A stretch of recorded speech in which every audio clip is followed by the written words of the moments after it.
Objective clear तो result clear के साथ हम फिर से क्लास 12 के बायोलॉजी सेक्शन का कुछ ऑब्जेक्टिव क्वेश्चन हम देखेंगे। इस तरह के क्वेश्चन में अक्सर बच्चे फंस जाते हैं कि क्या इसका सही आंसर होना चाहिए। चलिए हम समय को गंवाएंगे नहीं। उभयलिंगी या द्विलिंगी पादप, तो उभयलिंगी को ही द्विलिंगी कहा गया। ठीक है, पादप का मतलब होता है पेड़ पौधा। ठीक है, तो उभयलिंगी यानी द्विलिंगी कहते किसको, तो वैसे जीव न वैसे पादप, पादप में चले तो वैसे पादप जिसमें नर और मादा दोनों एक ही में पाए जाते हैं। माने वैसे पादप जिसमें नर और मादा दोनों एक ही में पाए जाते हैं, उससे हम उभयलिंगी या द्विलिंगी कहेंगे। तो ऐसा कौन कौन सा पादप है यानी पौधा है, तो मटर का जो पौधा होता है द्विलिंगी होते हैं, जिसमें नर मादा दोनों एक ही गो में पाया जाता। तो मटर हो गया, सरसों हो गया, नारियल हो गया, गुड़हल हो गया, मक्का हो गया, रेंडी हो गया, फ्यूनेरिया हुआ, उड़हुल हो गया, ये सब आपका द्विलिंगी पादप में आएगा। ठीक है, आप जीव में पूछेगा कि द्विलिंगी जीव बता दीजिए, तो जीव क्या होता है, तो वे जीव जिसमें नर और मादा दोनों एक ही में पाए जाते हैं उन्हें द्विलिंगी जीव कहेंगे। तो जीव में केचुआ हो गया, जोंक हो गया, स्पंज हो गया, टेप वर्म हो गया, ये द्विलिंगी जीव में आते। ठीक है, अब एक लिंगी पादप, तो एक लिंगी पादप क्या होते हैं, तो वे पादप जिसमें नर या मादा, केवल नर या मादा पाया जाए, या तो नर पाया जा सकता है या तो मादा, माने कोई एक ही जीव पाया जा सकता, उन्हें एक लिंगी पादप कहते हैं। तो एक लिंगी पादप में कौन आएगा, खजूर आएगा, पपीता होगा, भांग होगा, सहतूत होगा, उसके बाद साइनस होगा। ठीक है, साइकस न साइनस होगा, ये सब एक लिंगी पादप है जिसमें केवल एक ही इसमें पाया जा सकता है, या तो नर पाया जाएगा ना तो मादा पाया। अब एक लिंगी जीव कौन होगा, तो एक लिंगी जीव में तिलचट्टा हो जाएगा, मानव हो जाएगा, गाय हो जाएगा, बकरी, ये सब क्या एक लिंगी जीव में आएंगे, ये एक लिंगी पादप में आएंगे। ये ध्यान में रखिएगा कौन एक लिंगी पादप है, कौन उभयलिंगी पादप है। ठीक है, अब अनिषेक जनन आ गया, तो अनिषेक जनन किसको कहते हैं, तो बिना निषेचन का ही जीव का उत्पन्न होना, बिना निषेचन किए बिना ही नए जीवों का उत्पत्ति हो जाना, उसी को अनिषेक जनन कहते हैं। मधुमक्खी, रोटीफर्स, टर्की, टर्की पक्षी का नाम है। ठीक है, कुछ छिपकलियाँ, इसमें बिना निषेचन के ही नया जीव की उत्पत्ति हो जाता है। ठीक है, बाह्य निषेचन किसको कहते हैं, तो जब निषेचन के क्रिया मादा शरीर के बाहर होती है, मादा शरीर के बाहर होती है तो उसको बाह्य निषेचन कहते हैं। बाह्य निषेचन में कौन आएगा, शैवाल आएगा, मछली, मेढक, जेली फिश, सी स्टार, सीप, ये सब क्या है बाह्य निषेचन। आंतरिक निषेचन, ठीक है, तो आंतरिक निषेचन क्या होता है, तो जब निषेचन की क्रिया मादा शरीर के अंदर में होती है तब उसको हम आंतरिक निषेचन कहेंगे। तो आंतरिक निषेचन में कौन आएगा, कवक। ध्यान में रखिए, यहाँ शैवाल बाह्य निषेचन जबकि कवक आपका आंतरिक निषेचन है। सरीसृप, तो सरीसृप में कौन कौन जीव आएगा, सांप आएगा, कछुआ आएगा, घड़ियाल आएगा, सभी पक्षी, जितना भी पक्षी है।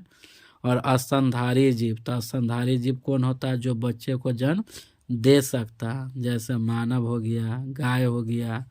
ठीक है, ये सब स्तनधारी में, तो ये सब आंतरिक निषेचन के अंतर्गत आता, किस में आंतरिक हो। ठीक है, द्विगुणित को हम 2n भी कहते हैं।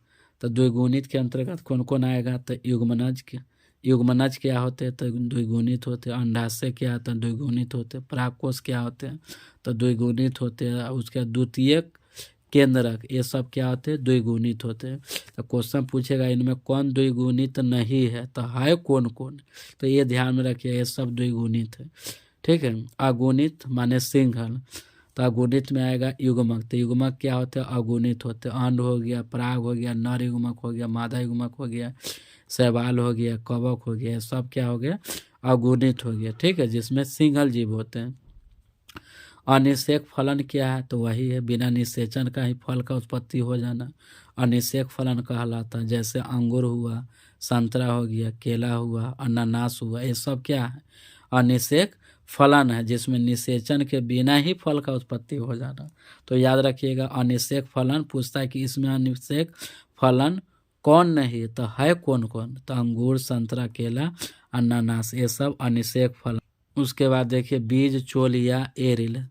तो बीज, चोल, एरिल क्या होता है, तो बीज को, ठीक है, बीज को बाहर से कवर की तरफ जो ढके हुए रहता है उसी को बीज, चोल या एरिल कहा जाता है। जैसे में जायफल हुआ, शरीफा, लीची। क्वेश्चन पूछेगा इसमें किसका बीज, चोल नहीं खाया जाता, तो नहीं खाया जाता, खाया किसका किसका जाता है, तो जायफल, शरीफा, लीची को बीज, चोल कहा जाता है। बाकी इसके अलावा कुछ भी आएगा वो बीज, चोल नहीं होगा। ठीक है, वास्तविक फल को ही, अब हम आगे देखेंगे, वास्तविक फल को सत्य फल कहा जाता है, इसी को यथार्थ फल कहा जाता है। ठीक है, तो वास्तविक फल का निर्माण कहाँ से होता है, तो अंडाशय से होता है। वास्तविक फल का निर्माण किससे होता है, तो अंडाशय से होता है। वास्तविक फल कौन कौन है, तो आम है, तरबूज है, नींबू है, मटर है, चना है, ये सब क्या है, वास्तविक फल है जिसका निर्माण कहाँ से होता है, अंडाशय से होता है। ठीक है,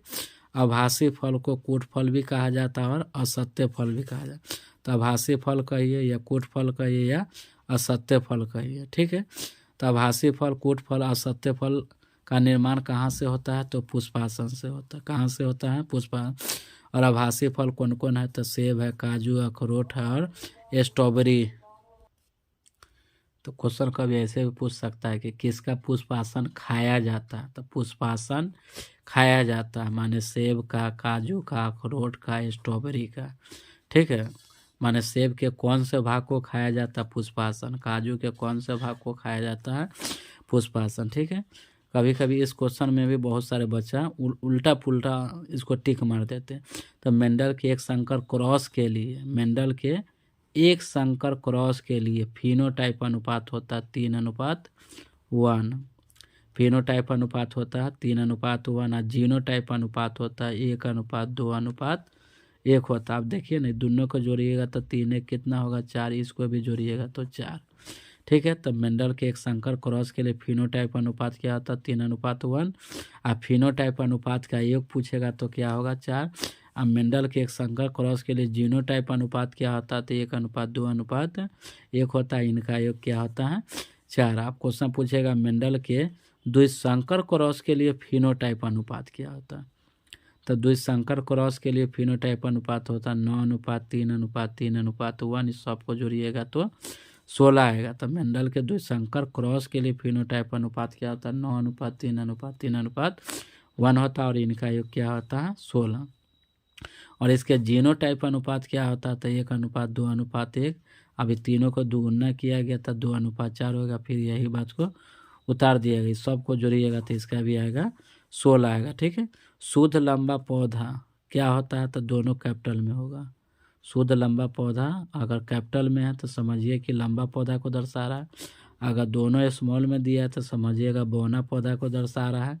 अगर एक कैपिटल दिया हुआ है, एक स्मॉल दिया हुआ, तो समझना कि वह मिश्रित या संकर लंबे पौधे होंगे। न संकर पौधे, लंबे नहीं, मिश्रित या संकर पौधे। तो मिश्रित या संकर कहने का मतलब छोटा भी हो सकता है, बड़ा भी हो सकता है।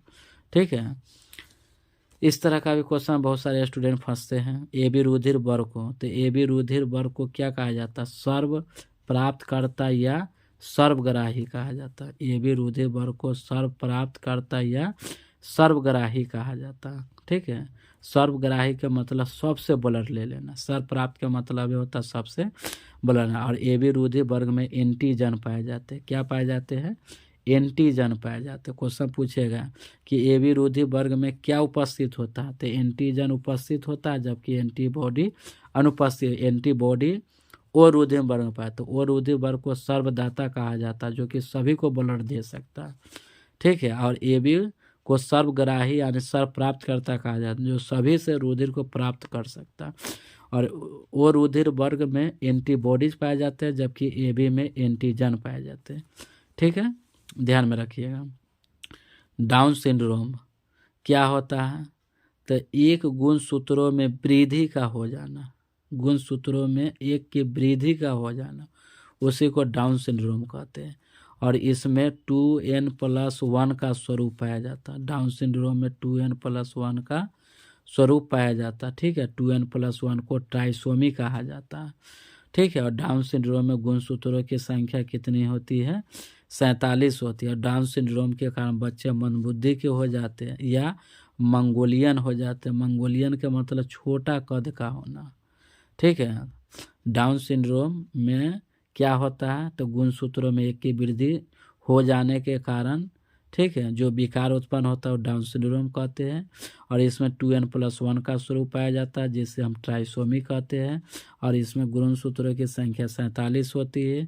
और इस रोग के कारण बच्चे मंदबुद्धि के हो जाते हैं और मंदबुद्धि के हो जाते या मंगोलियन हो जाता है, माने छोटे कद के, ठीक है। टर्नर सिंड्रोम में क्या होता है? तो गुणसूत्रों में एक की कमी का हो जाना, ठीक है, टर्नर सिंड्रोम कहलाता है। और इसमें 2n-1 का स्वरूप पाया जाता है जिसे हम मोनोसोमी कहते हैं, ठीक है। और इसमें टर्नर सिंड्रोम में गुणसूत्रों की संख्या कितनी होती है? तो टर्नर सिंड्रोम में गुणसूत्रों की संख्या 45 होती है। और टर्नर सिंड्रोम के कारण स्त्री क्या होते हैं? बाँझपन हो जाते हैं। बाँझपन हो जाते हैं माने ये स्त्री जो होते हैं ना अपने बच्चे को जन्म नहीं दे पाते। तो जो बच्चे को जन्म नहीं दे पा रहे हैं तो समझिए कि वो स्त्री बाँझपन है और उनके शरीर में गुणसूत्रों की संख्या 45 है, ठीक है। और इसमें कौन सा दोष पाया जाता है? Turner syndrome. क्लाइफेल्टर सिंड्रोम क्या होता है? ठीक है, तो इसमें गुणसूत्रों की संख्या कितना होता है? 47 होता है। कभी कभी ऐसे भी ऑप्शन दे देगा 44 प्लस XXY, तो XXY 3 गो हुआ है, 44 3 47 हो गया। और क्लाइनफेल्टर सिंड्रोम के कारण जो होते हैं ना पुरुष बाँझपन हो जाते हैं। माने बाँझपन कहने का मतलब पुरुष में शुक्राणुओं की संख्या कम हो जाती है। कम हो जाने के कारण ऐसे पुरुष बच्चे पैदा नहीं कर सकते हैं। तो यह दोष क्लाइनफेल्टर सिंड्रोम पुरुषों में पाया जाता है, यह स्त्री में पाया जाता है, यह दोष बच्चों में पाया जाता है। तो आप लोग का कैसा वीडियो लग रहा है? वीडियो अगर लग रहा है अच्छा तो चैनल को अगर सब्सक्राइब नहीं किए हुए तो चैनल को सब्सक्राइब कर लीजिए, ठीक है। और लाइक कीजिए, देख लीजिए फिर से अपना रिवाइज हो जाएगा आप लोग का। बढ़िया से तैयारी कीजिए, कोशिश कीजिए कि अब की बार 35 में 35 और सारा सब्जेक्टिव को बनाइएगा, एक भी सब्जेक्टिव आप लोग छोड़िएगा ना। मेरा ये आप लोग से वादा है और मेरा वादा को आप लोग निभाइए, ठीक है। और चलिए जो भी स्टूडेंट के प्लीज़ पैसा अगर ड्यूज है तो अपना परीक्षा खत्म होने के बाद आप लोग जमा कर दीजिएगा। चलिए ठीक है।